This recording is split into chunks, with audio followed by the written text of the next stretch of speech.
sa Japan, mas marami pang tao sa subway kaysa sa labas. When you go to the subway, most of them are there. They're trying to rush to get to their destinations, diba?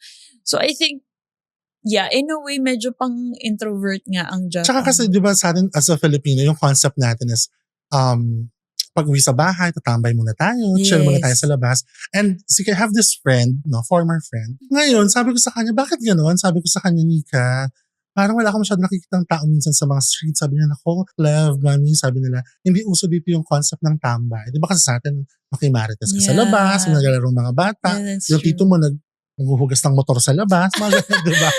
So dun sa kanila, parang work, uwi, tapos lalabas ng pagkailangan. So yun yung concept sa kanila ng life. So parang sabi ko, siguro I can get used to that, siguro for a couple of months, pero feeling ko hanapin ko pa rin yung ingay kasi I grew up, true. Not in money, kaya parang medyo slums yung area namin, kaya medyo sanay talaga ako sa kanin.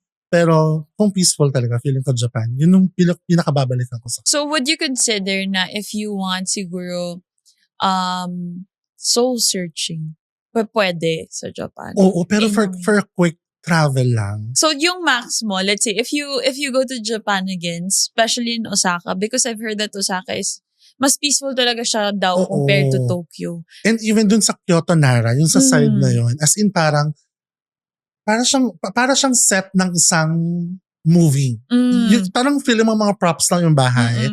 So, feeling ko max ko is 1.5 month. After nun siguro hindi ko na kaya. Kasi ako maximalist ako, extrovert ako. Yes. Feeling ko wala akong makakatsakahan doon. But grabe, for you to say 1.5, when I was in Tokyo pa lang, I was like, siguro max ko nandito 2 weeks. Talaga? 2 weeks. Kasi parang, I mean, I get it that people really enjoy for the food, for the shopping. But I was telling my partner also na parang hirap no na if wala akong kasamang partner. And wala kang kausap. Wala kang kausap. If I go alone, parang wala akong kausap. Because I also do solo travels. Oh, okay. Like I did in Taiwan, I did in Vietnam. Correct. And doon talagang medyo mas buhay yung mga tao. Diba? Like you get to talk to the locals as well. Sa Japan parang medyo, tsaka sa train nila, hindi sila nag-uusap. They don't talk. Even, customary naman din sa Japan kasi yun. Kunwari kakain ka, you're not allowed to walk while eating. Yes. And you're not allowed to talk. You're allowed of course, pero wala sa culture nila yung nagchichikahan sila sa train. So ako naman tahimik lang ako. Nagmamasid-masid lang ako. Pero parang hindi ko siya kaya ng pangmatagalan, sabi ko. Ganun. Yeah, diba? Even when we ate, kasi very new to me. I'm not used to lining up so long. Oh. Since ang tagal mong naka-line up sa food sa restaurant. Oh, yeah. And then, when you sit down and when you eat, ang hirap kumain kasi alam mo meron pa nakapila sa labas. Correct. So, we actually have a friend who also resides in Japan, and then we were asking him, sabi ko, bakit nga ganun no? Like, bakit okay sa kanila may nag-aantay sa labas tapos kakain ka lang? Kasi nga daw sa kanila, you go to certain places to do something that you're supposed to just do there. So, when you go to restaurants, you eat lang. Hindi kayong, cheers, diba, chika-chika. Di ba tayo parang 7 hours sa Starbucks, hindi pa rin umaalis. But yeah, that's true. Totoo, nakatapos ka na ng isang shift ng barista, hindi ka pa umaalis. Diba? Totoo. Oh my gosh. But speaking of, in one of your videos, you also mentioned na hindi kailangan ng sobrang laking budget. This one, I'm really curious. I'm really interested to know more about this.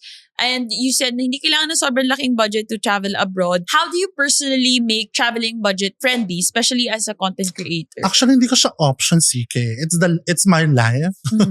Kasi ako yung tipo ng frugal talaga, CK. Even, kaya nga diba sabi ko, post-pandemic pa ako talaga nagkaroon ng chance mag-travel. Kasi talagang every time na pupunta ako dun sa website ng airline, hinga ako ng malalim, tapos i-close ko na naman yung app. I-close ko na naman yung site. And then, sabi ko, sige, whatever, i-book na natin to. And then, doon ko na realize that you can travel naman talaga with not spending so much. Alam ko naman na iba, they wanna splurge kasi this is not every time naman. Pero kasi sa akin, you have to understand, sige, mag-isa ko lagi sa travel. So, single ako. Medyo makakalungkot na kwento yun, pero huwag natin pag-usapan. Pero, for example kasi, I guess you can agree.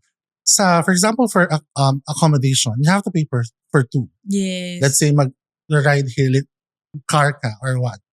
Instead na group kayo, makakatipid kayo, sasagutin ko lahat. Mm-mm. Kung pupunta ka ng theme park, ng amusement park, instead na makatipid ka sa dalawa kayo, you'll pay for two every time Kasi single ka, diba? Yes. For example, sa accommodation, di naman per head lang yung bayad. So, I guess, doon ako nagkaroon ng idea na let me strategize saan yung accommodation na pwedeng pang-isahan lang. Kaya bang i-train yung certain tourist spot na to? Kaya ba siyang lakarin from this tourist spot to that tourist spot? Kaya din siguro naging, that's why I love my itinerary kasi doon ako nagkaroon ng idea on how to craft a very strategized itinerary kasi nga, ayoko rin gumastos for things na hindi ko naman, hindi ko mapapakinabangan. For example, transportation. Diba? Sa Japan, ang mahal ng taxi. Just ko yung pinsan ko, parang nag-15,000 sila pesos sa taxi lang. So yun. I guess my only tip sa pagsasave is know kung kailan ka mag-i-splurge. Hindi sa lahat ng bagay. Lalo na ako, I didn't come from money kasi. So talagang kailangan kung mag-splurge tayo sa mga bagay na pakikinabangan lang natin. Yes, that's true. So speaking of splurging, can you share with us anong mga aspects of traveling, anong factors, like anong mga bagay sa traveling yung you splurge on and which one yung you try to budget on? Pagkain, no deal talaga. Pagkain, sa akin talaga, deal breaker yan. Yes. Kahit anong mahal yan, kahit anong price yan, bibili natin yan. Yes. Kasi sa akin, basta pagkain, medyo obvious naman, di ba? Basta pagkain, walang problema. Ang hindi ko lang ang pinag-iisipan ko lang kapag gadget, kapag clothes, kasi yun yung mga bagay na I can, buy naman sa atin. Yes. Pero kasi yung authenticity ng food, doon mo lang matitikman. So as much as possible, lalo na kapag sinabi ng mga tao na you should try this. For example, sa Japan, talagang nagdalawang isip ako kasi medyo mahal yung Wagyu beef nila, yung Kobe beef nila. And then sabi ko, sige na, push na natin. So, I spend that amount of money pero worth it naman kasi. And again, at the end of the day, nakain mo naman siya, so okay lang. Correct. Yes. So would you, do you try to budget on your transpo and accommodation and flights also? Sobra. Sa flights, hindi talaga ako magbo-book na unless naka-seat sale siya. Diba? At tapos, kasi lagi kong thinking may mas mumura pa to. Yung tipong 3,500 na lang, kaya pa yan. Yes, that's true. Yung parang kahit sa pakpakan na lang ng aeroplano sumakay, di bale, kasi mas makarating tayo sa destination. And then sa transportation, yes. Kasi kumalakad ako eh. Sige, hindi ako yung parang, let's take a cab na lang. Yes, Never pa ako nag-cab. In fact, sa dami ng countries na pinuntahan ko, never pa. Pero kung mag-splurge man ako sa transpo, laging sa ride-hailing app. Siguro yun na lang yung kainaman talaga. Gusto mo yung nalalim. Yun yung siguro kinagandahan nung single ka. Pwede kang sumakay ng mga motor taxi nila. Lalo na sa Vietnam, just ko walang helmet. Yeah. Di ba ang laki ko? Sobra. Oo. Alam mo yung parang mapapadasal ka lang sa mga guardian angel mo talaga.